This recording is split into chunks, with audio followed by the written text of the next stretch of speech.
All right, thank you everyone for joining. This is the third session of a series of about 5 sessions so far that I've developed about emergency preparedness. And at one time, I would say when I really started getting interested in emergency preparedness about 10 years ago, basically it was people who were like these, preppers, these gun-toting preppers who, wanted to sort of hoard their stuff and felt the whole world was going to be against them in case there was some kind of an emergency. That has really changed. We even have, experts discussing these topics, and even the Red Cross, even Barack Obama. I remember he came out and he said it's really important for you to have, a certain amount of emergency preparedness at home. And if you look back at traditional people, like for instance, people who are not in underdeveloped nations, or I don't even know what the term is that's politically appropriate nowadays, but the idea being is ones that don't have the same technology level as we do, when they go shopping and they get their basic groceries, they buy like bulk. They buy, even like, for example, my ex-husband's family was from Pakistan and many of their friends were from Bangladesh. And I knew a lot of people from those communities, and they would buy 40 pounds of flour, big bags, 25, 50 pounds of rice. And they would have those things in their house because that's what they use daily, kind of like for the next 30 days, 60 days, 90 days, whatever it is. They knew how much their family needed, depending on how many people were in there, and that's how they grocery shopped. Now, for us, it feels like emergency preparedness, but for them, it's just a regular lifestyle. You have to make sure, just in case something happens, that you have a supply at home. And if we could, and there are basically 2 parts to this presentation today. One part is going to be about setting up forms and systems for keeping track of your extended pantry. So I'm going to tell you how to actually start and develop an extended pantry in a very organized way so that you don't end up, when I first started, I had, I think it was like 40 bags of pasta and like 20 jars of spaghetti sauce, but I didn't have any meat or any spices or any of the little things that would be required to put in with those things. And I had these huge bulk items of things that really didn't go anywhere or mix well, or really did not represent what my family ate. And that's fundamentally very important.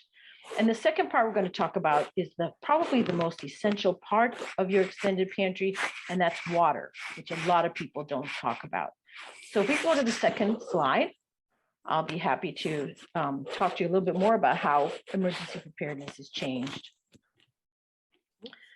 Okay, thank you so much. Okay, now actually emergency preparedness or emergency studies, disaster relief is a new research field.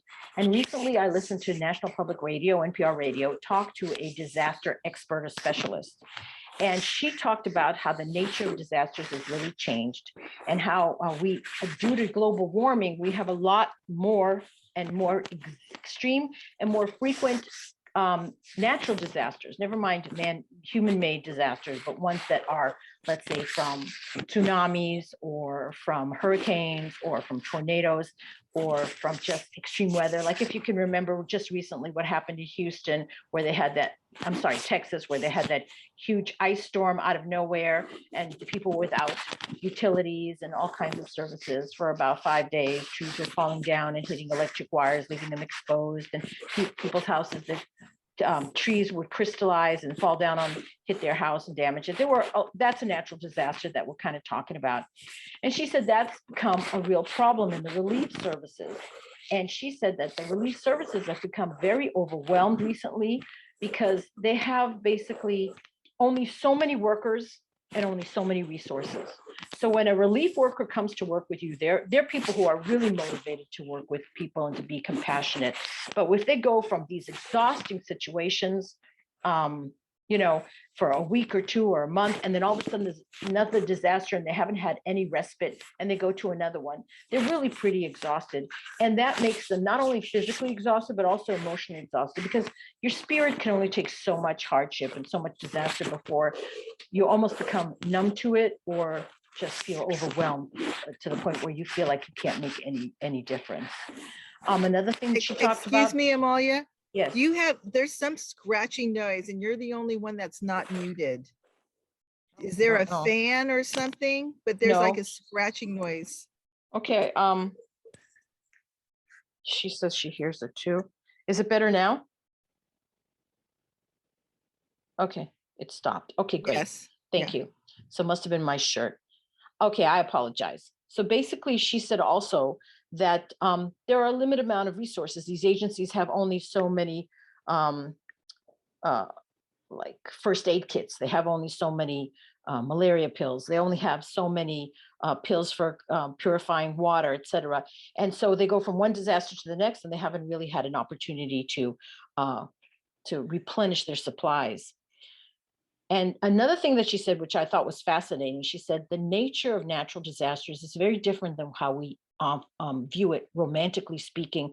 We see it in the movies where there's this one character, he's a hero and he saves his family, and stuff like that. He comes back even though they're divorced and he saves his ex-wife and his children and they're the only one survive. She says it's very much not like that.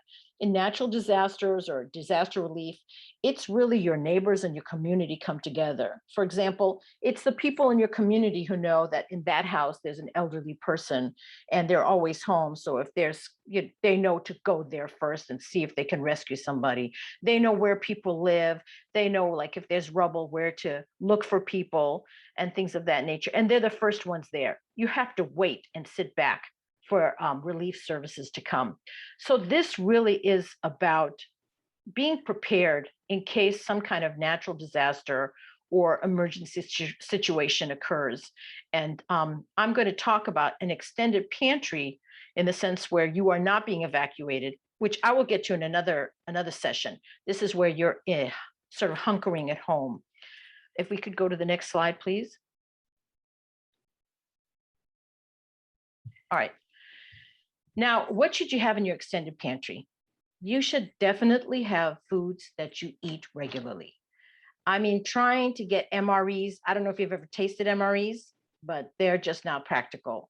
And it doesn't hurt to have MREs in case of like an emergency where you need to go somewhere, but it definitely is not something that you can practically rely on.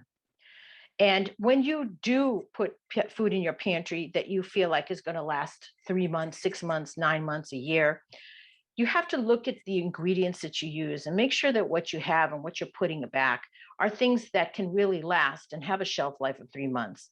Now, if you need powdered milk for your oatmeal every week, milk for your oatmeal every week, you're not going to be able to put aside 3 months worth of milk, but you can use powdered milk.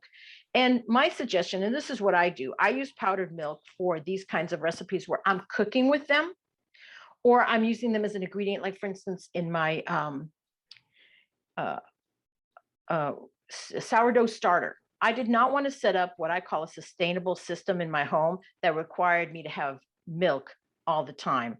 So for my bread baking, I told myself, okay, I'm going to have to find a way where, yes, I can sustain this sourdough starter, but how can I do it where I don't have to have fresh milk? I happen to be lactose intolerant and I don't really have milk in the house that much. So I decided that I would buy a powdered organic milk and that I would use that for making my bread. So in that way, I have what I consider as a sustainable kind of food system in my home that doesn't require something that needs to be replaced every couple of days. You might consider shortening instead of butter. And my recommendation is cook the recipe. Like I have a sour cream coffee cake that requires butter and sour cream.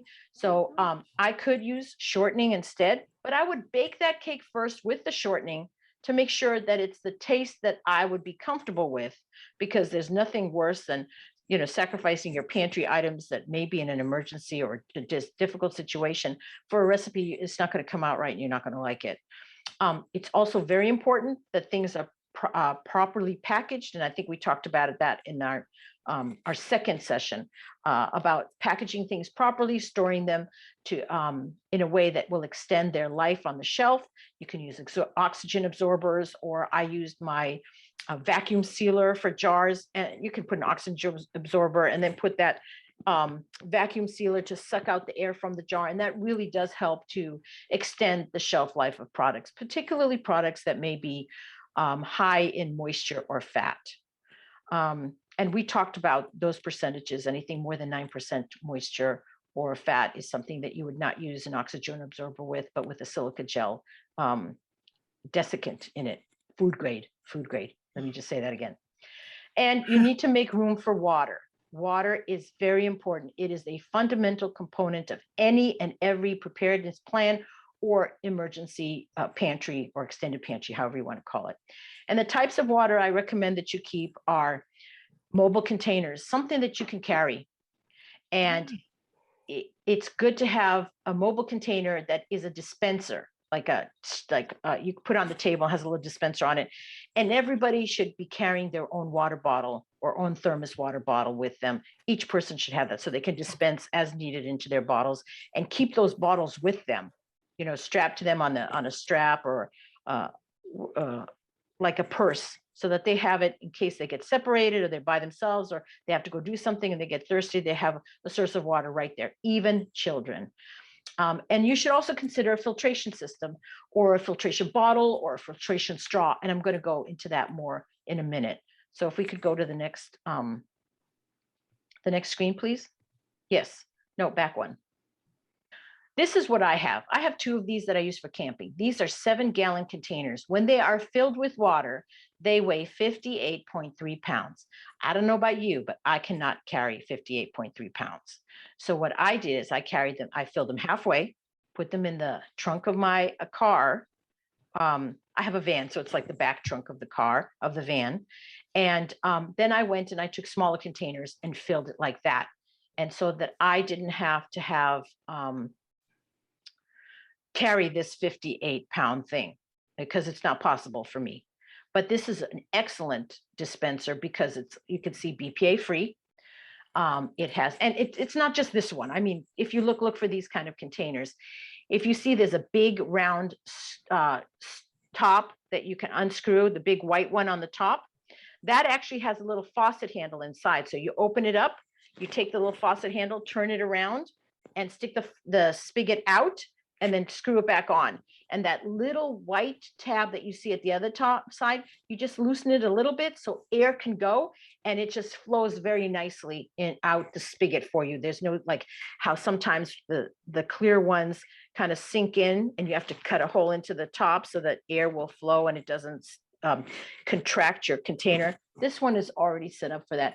Honestly, it cost me about, I think it was $12. They're a little bit more expensive now, so I would range each one to about $15 to $20. And this is great for camping, but it's also great for taking with you in an emergency evacuation situation, or if you fill it with water, setting it up on your counter and dispensing water that way. So I think these are good considering the price that you pay for them. And if we could go to the next slide.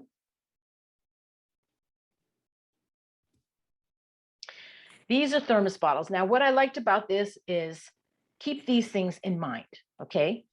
Everyone should be carrying their own water bottle full of water at all times in an emergency situation, especially if you have to evacuate, because everybody should, no matter what the situation is, if they fall, they hurt themselves, whatever, they have water, even a child.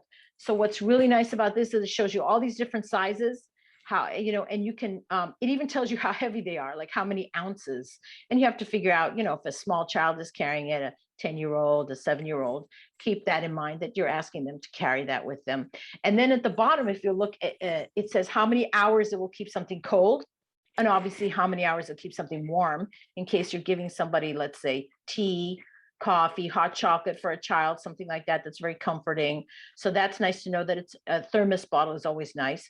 Make sure that the top of the bottle opens up, even though it may have a mouth spout, big enough for you to get your hand in to clean. Okay, because that's one of the big problems on these, decorative kind of bottles is the spigot or the spout at the top is that big. I don't know how you're going to clean that, but I wouldn't use it for anything but water, just for the reason that I don't feel comfortable. It doesn't get clean enough. And another consideration, especially if you're in an evacuation situation, is look to see if it fits in a cup holder, because the last thing you want somebody doing in the car when you're trying to get out of there is trying to look for their bottle. I don't know where it is. I dropped it somewhere. I think it fell behind here or into this stuff. You don't want to deal with that. Everybody who has a water bottle should be able to put it, if it's like this one is 22 ounce, it's the biggest one that fits in a cup holder. I think that's a good consideration. It's a lot of things that you don't think about at the time, but if you're intentional about these things, it really becomes very easy to do. And if we can go ahead to the next slide. This is the famous Berkey water filter system. This is an excellent water system to keep at home. Most people who live off grid, who have RVs, who do a lot of camping, or have a cabin or something, will have this in their home system. This is really expensive. If you buy the two, if you buy it with the 2 fluoride filters, which is the white ones, and the 2 charcoal filters, and you buy the full size one, which is about, I believe, 3 gallons or 3 point something gallons, it'll cost you about $500. But once you put this into your home, it really lasts a long time. These filters last for, I don't know, 30,000 gallons, or about up to 11 years. So you put this in your home and you have a system that's safe. What's really nice about this is you can literally put swamp water in this and it will come through as clean, potable water. You have to run about 30 gallons through it to get rid of the charcoal dust in it, which I'm sorry, Janice, I know you were at my house and you drank some and you said it tasted terrible. It's because I haven't really used it that much and I don't think I've gone through 30 gallons. So I apologize. But that is something to keep in consideration. It is very expensive, that's for sure, but it is an excellent system. If we could go to the next slide, please. Okay, that lid was not put on right. This is called the Lifesaver bottle. Now, this is a really intense technology. This guy in California, I believe, he has a TED Talk. He developed this in his garage.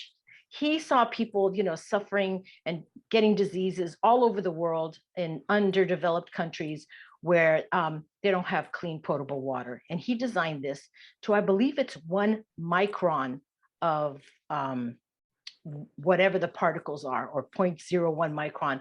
But basically, this Lifesaver bottle has a filter in it that lasts a shelf life of up to 3 years. And if you look, it says it removes all the chemicals, and it removes, and these are I put these numbers down correctly, 99.99999% of all bacteria and 99.999% of all viruses. Now that's an intense kind of filtration system. Super expensive. This bottle is $300. If you were to buy a jerry can that he has developed for villages in Africa and Bangladesh and other places where they don't have potable water. They may have some water, but that's not potable. He has developed some kind of program where he gives a lot of those away, or he does them through his NGO agencies. Because it's really what his motivation is. It's the same price. It's $300. You're basically paying for the filter, not for the size of the bottle. He seems to be a person of really high integrity, and I really respect that. And in his TED Talk, he has a fish tank where he has clear water, and he starts pouring things in, including cat poo he puts into the thing, all kinds of trash. And in the end, he puts it in his bottle. He squirts it onto glass. You can see the glass. It's very clear, even though the water was like brownish black. And he drinks it on stage. And I thought, oh my God, this guy wants to show that he really believes in his product. And I actually bought one of these. My daughter went to India, and I wanted to make sure she had a very safe source of water. I didn't want her getting, I don't know, dysentery, whatever. And a friend of hers did a trip. This is through her college. A friend of hers did a trip in Ghana. And she took the bottle with her too. They had some projects to do with engineering and different things and religion classes or whatever. So if you're a serious sort of survivalist, this is really an excellent product. But I just say that because it's fascinating and it's interesting to know. Don't expect people to really buy it, but it's just for purposes of information. But let's go to something a little bit more practical. If you don't mind going to the next slide. Okay. I have to get rid of my stuff that I have open. Hang on, I'm sorry. Okay. Enter. I believe the next slide is about a filter straw. Here it is. You can see this guy is going into algae-filled water and drinking through the straw. Again, you can put that straw into a bottle of water that you captured from a stream or something. This filter, if you can see, it tells you 99.9999999% of bacteria, 99.999% of parasites, removes 99.999% of microplasts, and reduces turbidity, which is silt, sand, and cloudiness, but it does not filter for viruses. So you can see that the other bottle is a different, almost different technology. These are easy peasy to have. They're great for if you go camping or hiking, or you might get stuck somewhere. $20 a piece or less. I think it was like $17 for this particular one. Something very practical, good to have in your backpack. Good to have, especially if you're in a place where it could be flooded. It's good to have that to be able to sort of drink water that's been contaminated. So let's go to the next slide, please. And here's another option too, you can keep on your shelf. These are what they call water purification tablets. I'm not promoting this particular product, but there are two different kinds. One are based on chlorine cleaning and the other based on iodine. Both bottles will last between 3 to 5 years on your shelf, as long as you maintain them in a, whatever the guidelines on, like don't have it more than 90 degrees, don't keep it in the direct light, whatever those parameters are, you need to keep that going. And then once you've opened them, their shelf life is about 1 year, no matter what kind of brand or product that you bought. It expires after about a year being open on the shelf. This is very reasonable. This is less than $10 for 50 tablets. And I believe, I don't remember how many 50 tablets would be for how many gallons of water, but definitely it's a good, but it is not a permanent system. This is where you're putting purification tablets into your water and then the tablets are gone. So it's not a very long-term situation because we do use a lot of water. And if we could go to the next slide. Now I'm going to go back to the pantry. Thank you for listening to all those issues about water. I had somebody who asked me a question. I wanted to make sure I was clear about water storage. When you want to start an extended pantry, you need to have an inventory of what you have. Okay. And for example, here I started an inventory of similar to what I have for my own home. Let's say, for example, ground beef. I have 10 packets, each one is a pound packet. And I will, now here you see the column that says 3 months, 6 months, and 1 year. We will fill these in after I show you later on where to fill that in. The answers to those 3 columns will come in from somewhere else. Now, if you look at the bottom item, I have pickled jicama. This is something that I make at home and can myself. And I know that I use about 14 jars in a year.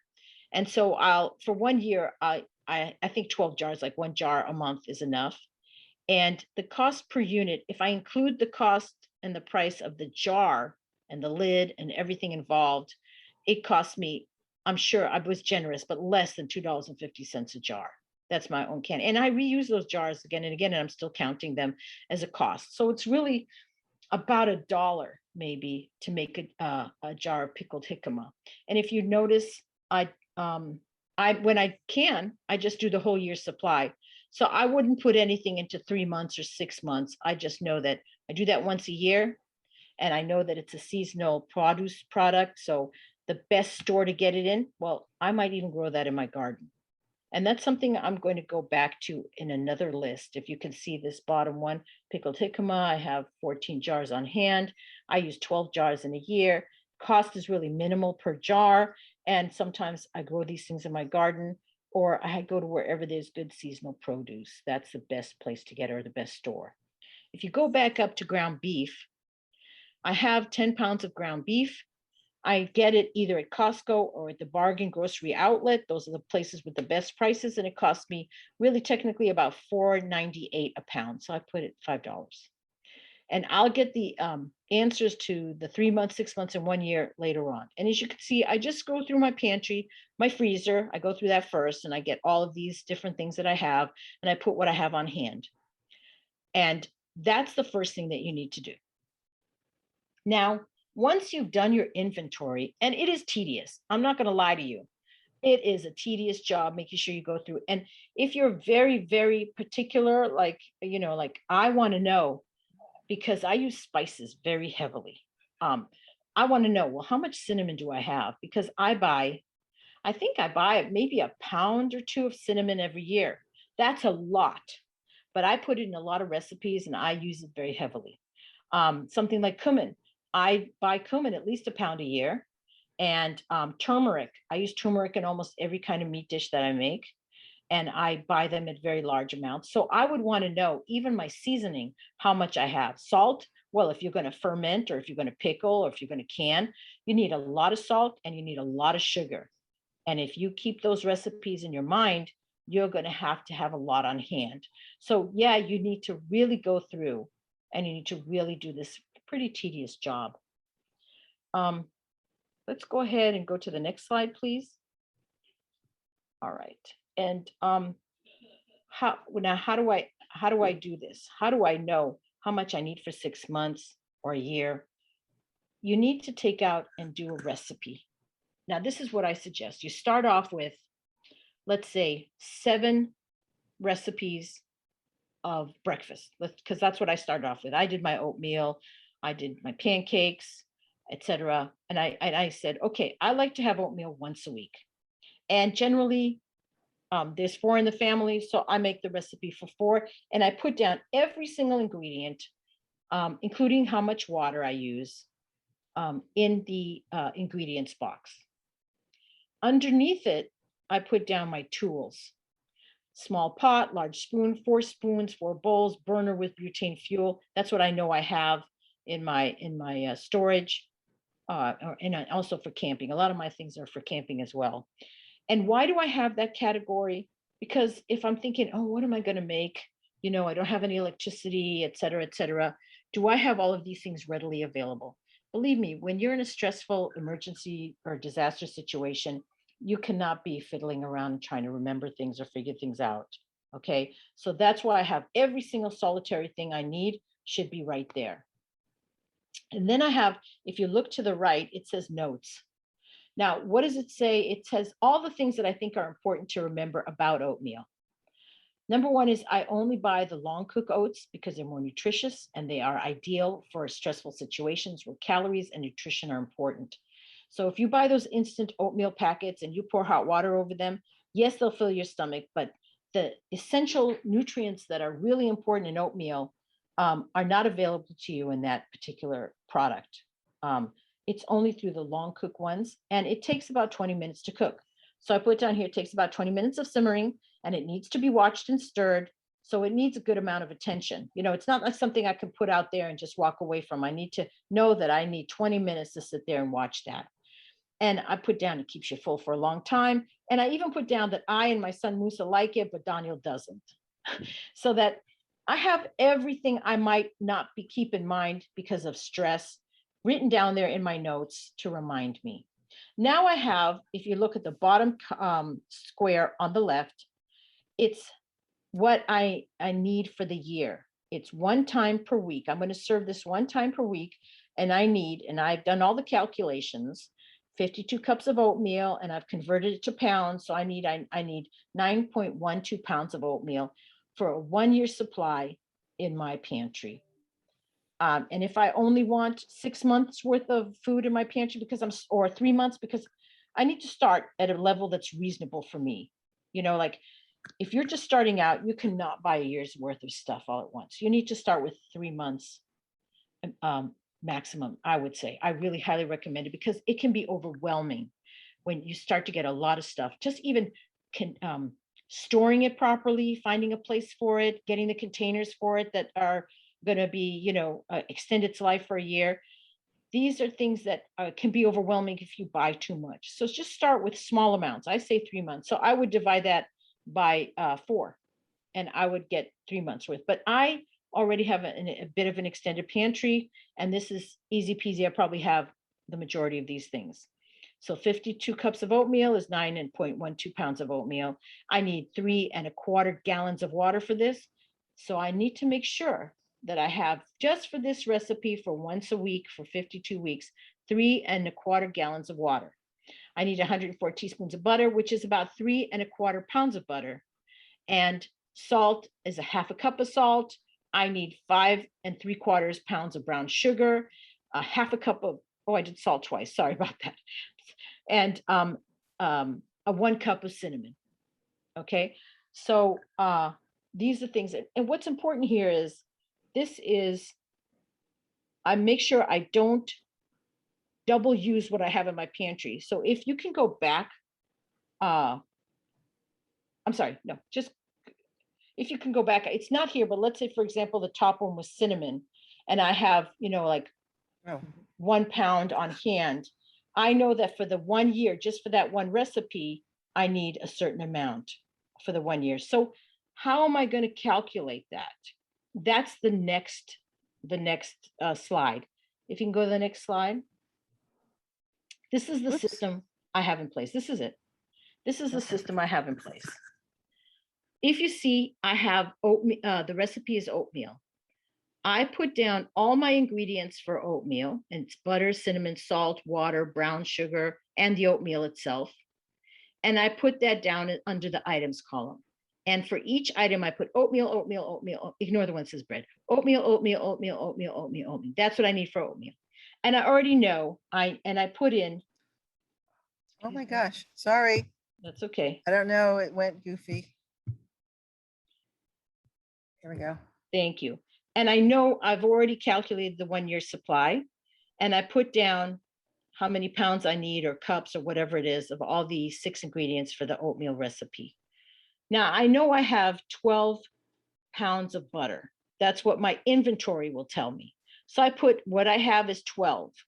For the oatmeal recipe, I subtract the 3.25 pounds of butter that I need, and I end up with having 8.7 pounds of butter still left in my storage, available for other recipes.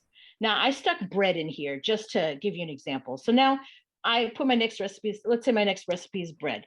Well, how much butter do I use for bread? If I go over to my 1 year, I put in the number 12 pounds. Okay, so I use 12 pounds of butter just to make my bread. Oh, I make it every other week, a loaf of bread. And so I still have, and I go to my have column, and I have the 8.75 from the previous leftover minus 12. Well, that puts me in a negative. So now, in order for the bread recipe to be supplied for a year, I need 3.25 pounds. Okay. And so I know that I'm in deficit for 3.25 pounds. And I'll keep on doing that with the butter for every recipe. And it will tell me for a year, I might need, I don't know, 100 pounds of butter. And that might be just ridiculous. I might be saying, oh, that's just ridiculous. First of all, I don't want 100 pounds of butter in my freezer. I freeze my butter because I buy it. I go to the, what's it called? The bargain discount grocery. And they sometimes will have a sale of organic butter, and it's literally half price. Instead of $6.50, it might be $3.25 a pound. And I buy everything that's there on the shelf, and I put in my freezer. And I'll have 10 to 20 pounds of butter in my freezer at any time. But I definitely don't want 100 pounds of butter. I just don't have room for it. It's impossible, because it's a thing that doesn't have a really good shelf life unless it's frozen. So I'm not going to ever have a year's worth of butter. And then I wanted to show you one other thing for my jicama. If you look down under oatmeal, I put in my recipe for pickled jicama, and it has 1, 2, 3, 4, 5 items on it. Okay. And I put down what those items are under the item. And then I put down my 1 year, because I do it just once a year. I need 4 cups of 5% vinegar, 4 large jicamas, 2 medium onions, and 4 small bell peppers. And I wrote down 4 small bell peppers because I know when I grow them in my garden, they never get to be big. They always stay pretty small. So instead of putting down how many I have or how many I need, my plan is to have that in my vegetable garden next year. And so under the column plant, I put that 6 of plants will be for jicama for this recipe. 4 plants or sets will be for onions, and 3 plants that I plant of the bell peppers will go for the pickled jicama. So now I'm not actually going to buy that. I'm planning to have that out of my garden. So that's why those other 2 columns are empty. And that's why where it says plant, or I could put down garden on that category. And And then there's a different kind of garden planter that I haven't included in this, but that's what's wonderful about living in Northern California is that we can literally grow something all year round. And we have vegetables and fruits that come in all year round, and we can plan our garden in succession so that we always have something that's helping us. Obviously, sugar is a product that I can't grow in my backyard. And so for the jicama, I need 4.5 cups of sugar, which is 2.25 pounds. I have 20 pounds of sugar in my house right now, so I don't need to buy anything. But as I add another item, as you see under sugar, I said add another item. As I add another item, I will be subtracting from the 20 pounds. I'll start with 20 pounds in the next item and subtract, and then I'll have, I might have 0, 0, 0 for several items. And then eventually for the 5th or 6th item, I may have to buy more sugar than what I have. And that's my rolling, that's my supply list or my supply amounts. I know what I need. So my suggestion is honestly, start with this 3 months column and give yourself 7, let's say, breakfast items, so that every week you can have a different breakfast. Every day of the week you can have a different breakfast item. Then as you multiply it by, well, how many weeks are in 3 months? 12. It's easy to multiply by 12 for those ingredients and get your 3 month supply. Once that's on the shelf, you know that you have 3 breakfast items recipes set for 3 months. I'm sorry, 7 breakfast items, 7 breakfast recipes set on your shelf, your extended pantry, there for a 3 month supply, and you don't have to worry about that.